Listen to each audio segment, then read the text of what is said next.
पंचायत चुनाव 2021 के 6वां चरण हो गल बिहार में।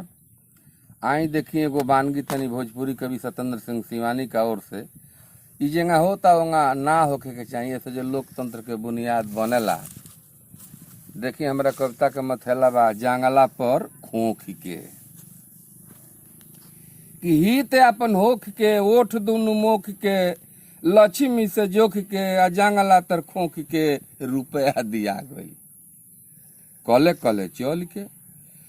कले चल के बिना दल बल के खोजल गईल खल के पगड़ी उतारे खातिर निमन कोनो भल के आपन मतदान भाव भाजी के बिचा गईल। आपन मतदान भाव भाजी के बिका गईल आ जंगला तर खोखला पर रुपया लिया गईल। जंगला तर खोखला पर रुपया लिया गईल। देवता को लगे खाइल किरिया उतार के।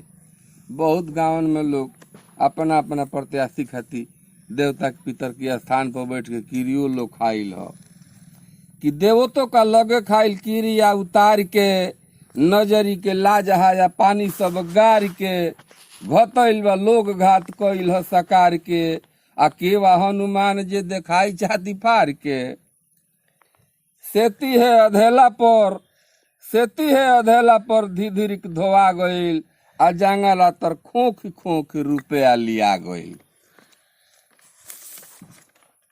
बधिया के मांस पाके आहारा पर जोर के भानसा भी खूब चलत ह आ चलता अभी कोई चरण के बाकियो बा कि बधिया के मांस पाके आहारा पर जोर के इमली घोटावल जाता पानी से परोर के।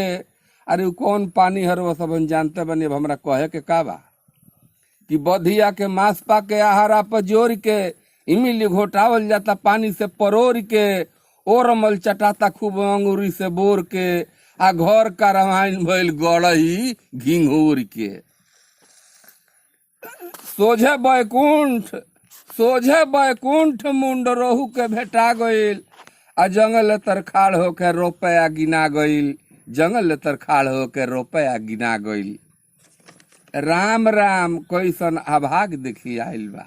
ये हमार लोकतंत्र हो एकरा के लोग बिगाड़ता कि राम राम कैसन अभाग देखी आइल बा। अधिया पर ढेला ढोए लोग बौराइल बा। धाका खाता लोकतंत्र मुंह मौराइल बा। आ हासे उसे उदई के बुधई बुझाइल बा। जेही दिहल ले भी लेके बगली भरा गईल आ जंगला तर खाड़ होके रुपया लिया गईल।